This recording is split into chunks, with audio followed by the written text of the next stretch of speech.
ബജ്രംഗദൾ അംഗത്തിന്റെ പരാതിയിൽ ഗാസിയാബാദ് പോലീസ് പാസ്റ്ററെ അറസ്റ്റ് ചെയ്തു. പോലീസ് പറയുന്നതനുസരിച്ച് പാസ്റ്റർ വിനോദ് കുഞ്ഞുമോൻ കേരളത്തിൽ നിന്നുള്ളയാളാണ്. നിലവിൽ സാഹിബാബാദിലാണ് താമസിക്കുന്നത്.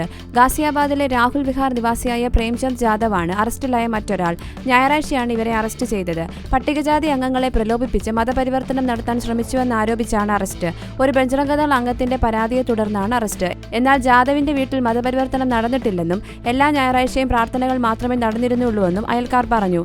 ക്രോസിംഗ്സ് റിപ്പബ്ലിക് പോലീസ് സ്റ്റേഷനിൽ പ്രബാൽ ഗുപ്ത എന്നയാളിൽ നിന്ന് ഞായറാഴ്ച പോലീസിന് പരാതി ലഭിച്ചതിനെ തുടർന്നാണ് അറസ്റ്റ് നടന്നതെന്ന് wave city assistant police commissioner Priyasree പാൽ പറഞ്ഞു. പണവും സാധനങ്ങളും വാഗ്ദാനം ചെയ്ത് പട്ടികജാതി സമുദായങ്ങളിൽ നിന്നുള്ള ആളുകളെ മതപരിവർത്തനം നടത്തുകയാണെന്ന് ഗുപ്ത തന്റെ പരാതിയിൽ ആരോപിച്ചു. ഞങ്ങൾ ഇതുവരെ വ്യക്തമായ ഒരു നിഗമനത്തിലെത്തിയിട്ടില്ല, പക്ഷേ അന്വേഷണം ആരംഭിച്ചിട്ടുണ്ട്, പ്രിയശ്രീ പാൽ പറഞ്ഞു.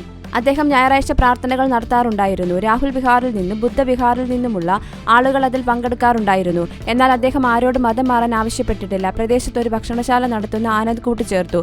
ഉത്തർപ്രദേശ് നിയമവിരുദ്ധ മതപരിവർത്തന നിരോധന നിയമത്തിലെ ഒരു പ്രസക്ത വകുപ്പ് പ്രകാരമാണ് എഫ്ഐആർ രജിസ്റ്റർ ചെയ്തിരിക്കുന്നതെന്ന് ക്രോസിംഗ്സ് റിപ്പബ്ലിക്കിലെ സ്റ്റേഷൻ ഹൌസ് ഓഫീസർ പ്രീതി ഗാർഡ് പറഞ്ഞു.